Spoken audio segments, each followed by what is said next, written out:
Welcome back to our channel friends. मैं आपका अपने चैनल स्टॉक्स वाले पे बहुत स्वागत करता हूँ। टीएफएल फैमिली डेफिल मेंबर्स मैं रिक्वेस्ट करूंगा कि इस वीडियो को पूरा अंत तक देखें, बिकॉज मार्केट में जो ड्रामा चल रहा है उससे आप पूरा क्लियर हो जाएंगे। बिकॉज मार्केट में बहुत लोग ऐसा मानना है कि निफ्टी में जल्दी ही ब्रेकआउट हो सकता है, बहुत लोग का ऐसा मानना है कि हमें वेट एंड वॉच करना चाहिए। तो जी हाँ गाइस, मेरा क्या मानना है आप सबको अच्छे से पता है कि एक वीक में 10 दिन में मैं इधर पर निफ्टी का जो आउटलुक है आप सबसे शेयर करता हूं कि हमारी इकोनॉमी कैसे चल रही है, निफ्टी में क्या करना है, इंडेक्स लेवल पे ब्रेकआउट होगा नहीं होगा। मैं गाइस अपना पर्सनल पॉइंट ऑफ व्यू रखता हूं। तो ये गाइस 18 महीना की सबसे बड़ी खुशखबरी भारतीय बाजार के लिए आ चुकी है, जहां पे एफआईआईस आना शुरू कर दिए हैं। तो मार्केट में गाइस जैसे ही गिरावट होती है वैसे ही मार्केट में एफआईआईस फिर से बाई कर लेते हैं, वैसे ही गाइस कुछ अभी देखने को मिल रहे हैं। और इसी के बीच में गाइस आरबीआई ने जो दाव खेला था एकदम सक्सेसफुली हिट होता हुआ देखने को मिल चुका है। और इसका इम्पैक्ट ये होगा कि सोमवार को बहुत सारे इंडस्ट्री के शेयर काफ़ी प्रभावित होंगे। और एक शेयर ने गैस अभी के टाइम में ना पूरा मार्केट को चीयर अप किया है। तो फटाफट डिस्कस करेंगे, बहुत ही इंटरेस्टिंग और इन्फॉर्मेटिव वीडियो होगी। चैनल फर्स्ट टाइम होंगे सब्सक्राइब कर सकते हैं इस तरह की क्वालिटी कंटेंट को सबसे पहले एक्सेस करने के लिए। Now without dealing any for time let's begin. Nifty की बात की जाए, जो खेल हो रहा है उस खेल को समझिए और उसके बाद ही दोस्तों आउटलुक मैं दूंगा। उसको आप चाहे तो मान सकते हैं या फिर अपनी थ्योरी पे अप्लाई कर सकते हैं। बिकॉज मार्केट में आपको अच्छे से पता है कि हमेशा +5% -5% लेके ही चलिएगा। बिकॉज पुल बैक कभी कभी हो जाता है और फिर से ब्रेकआउट हमें देखने को मिलता है। आज क्या हुआ, आज डे लो से इस निफ्टी में हमें अच्छी खासी रिकवरी देखने को मिली। आज निफ्टी की बात की जाए 18,194 के आसपास था। और उसके बाद अगर आप देखें तो धीरे धीरे बाइंग जोन में कन्वर्ट होता हुआ देखने को मिला। और बैंक निफ्टी की हेल्प से निफ्टी ने गैस आज के दिन में पॉजिटिविटी ही क्रिएट करवाई है। छोटा सा इंडिकेटर दोस्तों, जो मैंने स्टॉक फटाफट में एक मुहिम चालू करी थी, जो मैंने 1 साल से दिखाना शुरू किया था कि डेली के डेली एफआईज और डीएस क्या कर रहे हैं। आपको मैंने कैसे इसके पहले आराम से बताया था, बार बार बताया था कि एफआईएस तब भारतीय बाजार में आते हैं या फिर कोई भी लाइक ग्रोइंग इंडस्ट्री मतलब ग्रोइंग कंट्री में आते हैं जब उनको आउटलुक मजबूत दिखाई पड़े, स्टेबल दिखाई पड़े। इन्फ्लेशन दोस्तों अब इतिहास बन चुका है। ऐसा मैं क्यों बोल रहा हूँ मैं दिखाऊंगा। और ऑफ कोर्स जो इन्फ्लेशन की मार थी, डॉलर का एप्रिसिएशन हो रहा था, रुपया गिर रहा था और ग्लोबल मार्केट में जो वर्ल्ड वार 3, 4, 5 की कहानी बताई जा रही थी वो सब गैस पूरा फर्जी देखने को मिला। और जहाँ पे गैस निफ्टी में ना 16,000 के लेवल पे 16,500 के लेवल पे एफ आई एस बेच रहे थे सरप्राइजिंगली गाइस। अगर वो 18,000 के लेवल के ऊपर खरीद रहे हैं तो इसका मतलब ये समझ में आना इंपॉर्टेंट है कि अब जो रेट हाइक है उसका पीक शायद से बन चुका है। और ऑफकोर्स अब जो फ्री मनी है, एक्सेस मनी है, वो फिर से मार्केट में आएगी। क्योंकि अगर रेट कटौती होगी तो मार्केट में गाइस लोन्स मिलेंगे, खर्चे लोगों की ऑफ कोर्स थोड़ी बढ़ेंगी। बिकॉज एक्स्ट्रा लोन मिलने से लोग खर्च करते हैं। और इसी को दोस्तों कॉन्सेप्ट से जिन्होंने बस एक इंडिकेटर को फॉलो किया एफआईएस को, उनको समझ में आ चुका है कि मार्केट में जो हरियाली का मोमेंट है ना, इनके आने से बना ज़रूर है। बस डीआईएस ने सरप्राइजिंगली 900 करोड़ के आसपास सेलिंग करी है। वो भी कितना खरीदेंगे, प्रॉफिट बुक करने का हक सबको है। डीआईएस की बात की जाए, उनको म्यूचुअल फंड चलाना है, अपनी एनएवी को ठीक रखना है, अपने इन्वेस्टर्स को पैसा बना के देना है। लेकिन कैसे हमारे पास वो कोई ऊपर का अथॉरिटी नहीं है कि हमें बेचना ही बेचना है। ये समझना इंपॉर्टेंट है कि एफआईएस आ रहे हैं तो वो माल चिपका रहे हैं। तो एफआईएस क्यों आ रहे हैं अब फटाफट डिस्कस करना ज़रूरी है। पता नहीं गाइस कितने लोग को सही में याद होगा जब मैंने बताया था कि इन्फ्लेशन का पीक बन चुका है। बहुत लोगों ने उधर पर क्रिटिसाइज़ किया था, बोला था कि अब इन्फ्लेशन 10% के ऊपर जाएगा, 9% के ऊपर जाएगा।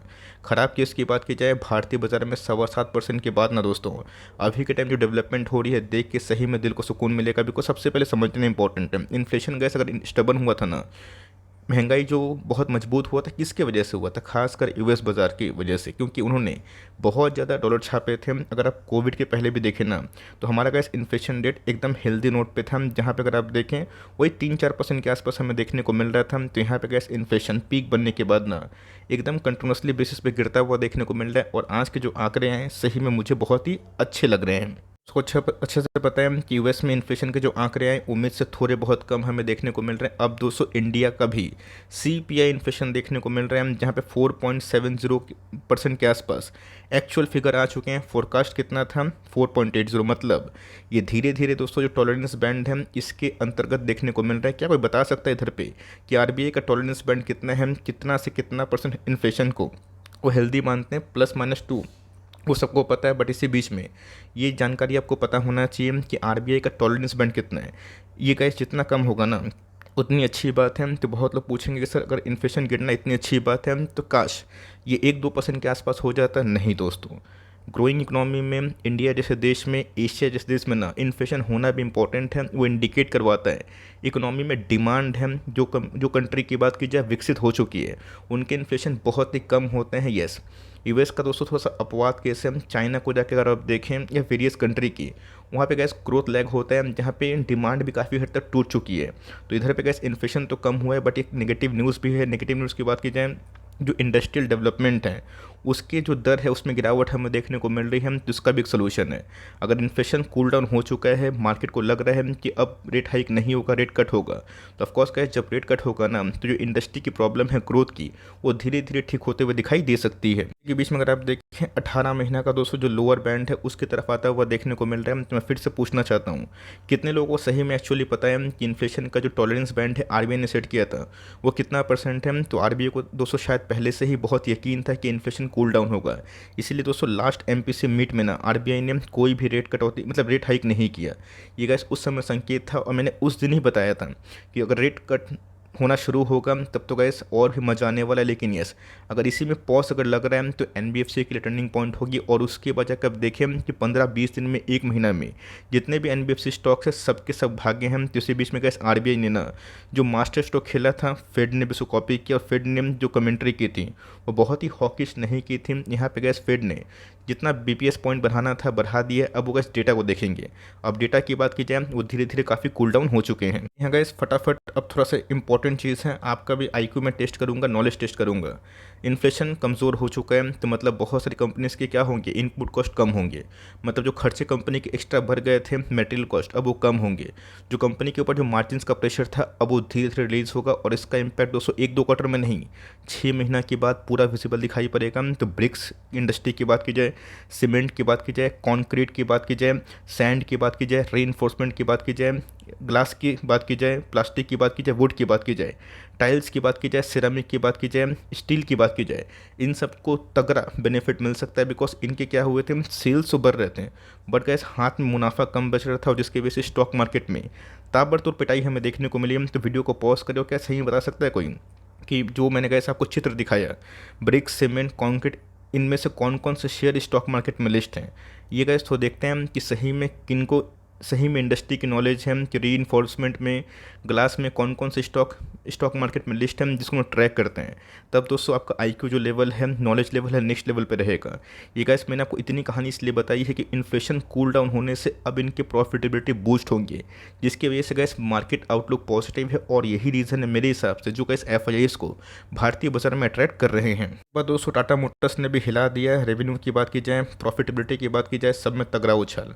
ऑल दो गाइस एस्टिमेट जो रेवेन्यू के थे उस पर ये खरा नहीं उतरा, लेकिन प्रॉफिटेबिलिटी की बात की जाए, माई गुडनेस, 700 करोड़ के आसपास का प्रॉफिट इस बार कंपनी ने ज़्यादा कमाई। ऑल दो मार्जिन थोड़ा डिप है, बट इस कंपनी के कैसे प्रॉफिटेबिलिटी में आना ना, ये टाटा मोटर्स के शेयर होल्डर्स के लिए खुशी से कम नहीं है। मोटर्स की बात की जाए, अच्छी कंपनी है, और जो गैस ये ईवी क्षेत्र में काम कर रही है ना, मुझे लगता है कि इनके जो आउटलुक है लॉन्ग टर्म में ये काफ़ी हद तक पॉजिटिव है। तो दोस्तों मैंने 1 साल से टाटा मोटर्स और टाटा पावर में एक ही बात बताई है कि 12 से 18 महीने का समय लीजिए, धीरे धीरे अकोमोडेशन करिए। कोई प्राइस भाग रहा है, लेट इट गो, गिर रहे हैं तो अच्छी बात है। जिन्होंने गैस इस थ्योरी को निभाया ना और इसको फोकस किया, तो उनको गैस 12 महीना आराम से टाइम मिला, 8 महीना टाइम मिला, 10 महीना टाइम मिला, जहाँ पे वो हर महीना कुछ कुछ स्टॉक टाटा मोटर्स की, टाटा पावर से खरीदते रहे।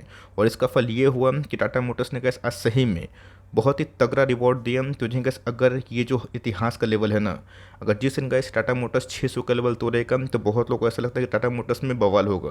तो सोमवार के दिन गैस इस शेयर पे फोकस रखिएगा, बिकॉज कंपनी के नंबर्स इस बार सही में अच्छे आ रहे हैं, और कंपनी गैस ईवी के क्षेत्र में काफ़ी हद तक प्रोग्रेसिव वे से काम कर रही है। सो फटाफट अब थोड़ा जो नेगेटिव पॉइंट है उसको बताना ज़रूरी है, सिर्फ पॉजिटिव पॉइंट रटना ये मेरा काम नहीं है।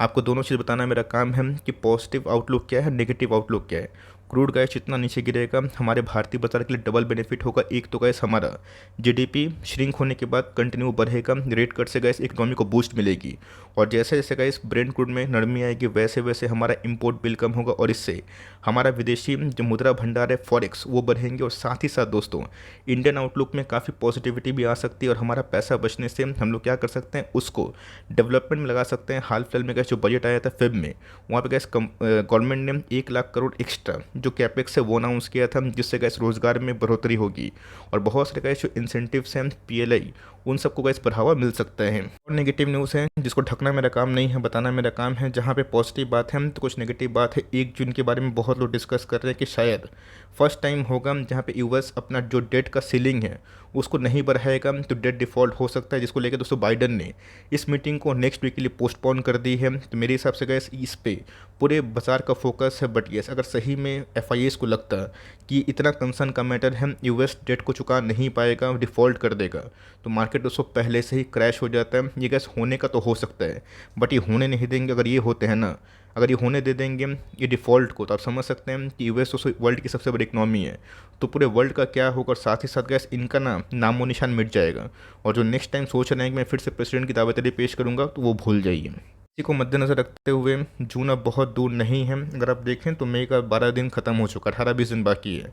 अब उसके पहले क्या लफड़ा होगा नो वन नोस। लेकिन ये अगर मार्केट को सही में बहुत ही बड़ा कंसर्न लगता है और मार्केट अगर ऑप्टिमिस्टिक नहीं रहता कि यूएस उस बटन को चुका सकता है, एक्स्ट्रा नोट छाप के ढक के, मतलब लोन के अगेंस्ट में लोन ले लो और चुका दो, तो ऑफकोर्स कैस वॉरेन बफेट ने कंसर्न तो जाहिर करी थी यूएस के बैंक को लेके। बट येस, वो ऑप्टिमिस्टिक है कि यूएस आने वाले कल में जो डेट सीलिंग का बर्डन है उसको आराम से फेस भी कर सकता है। बात निफ्टी की मैंने क्या बताया दोस्तों कि तेज़ी से उत्तेजित नहीं, मंदी से डिप्रेस नहीं। जो मंदी से डिप्रेस नहीं हुआ और जिन्होंने कहा एकदम फोकस किया अपनी रणनीति को, अपनी लॉन्ग टर्म होल्डिंग, उनको रिवॉर्ड मिल रहे हैं। कल अगर निफ्टी 1000 पॉइंट भागेगा तो मज़ा आएगा, और 1000 पॉइंट गिरने से क्या मार्केट से भाग जाएंगे? मैं आपसे पूछ रहा हूँ, कमेंट बॉक्स में ज़रूर बताइएगा। तो ऐसा मत करें, मार्केट में अगर तेज़ी आएगी तो लोग तेज़ी तेज़ी चिल्लाएंगे और गिरावट में मंदी मंदी, इन सब चक्कर में छोड़िए और जो gas long term theory philosophy उस पर फोकस करें। हमने गैस लॉन्ग टर्म में पैसे इसलिए बनाए बिकॉज जिस दिन मुझे समझ में आया कि भारतीय इकोनॉमिक आउटलुक ना काफ़ी मजबूत है। 1000-2000 पॉइंट से भारतीय बाजार गिरेगा, कॉन्फिडेंस डाउन होगा, बट फिर से बाउंस बैक करेगा। आप देख सकते हैं कि पिछले कुछ समय से एफआईएस बायर्स हो चुके हैं और जो गैस मार्केट को बूस्ट कर रहे हैं।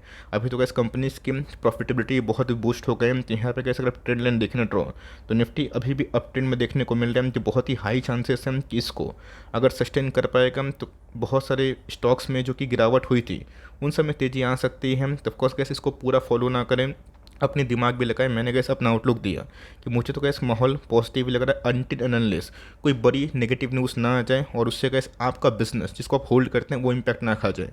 अगर पूरा मार्केट खाएगा तो आपके शेयर्स में ज़रूर रिकवरी होगी, बट आपका शेयर अगर परफॉर्म नहीं कर पाएगा बिजनेस वाइज तो कैसे कंसर्न का मैटर है। तो ये छोटी सी अपडेट है, आई होप मेरा एफर्ट आपके लिए हेल्पफुल था। प्लीज़ प्लीज़ प्लीज़ लाइक करिएगा और चैनल फर्स्ट टाइम होंगे प्लीज़ सब्सक्राइब भी करिएगा। तो गाइस मिलते हैं जल्दी ही, तब तक के लिए bye. Thanks for listening friends, God bless you all.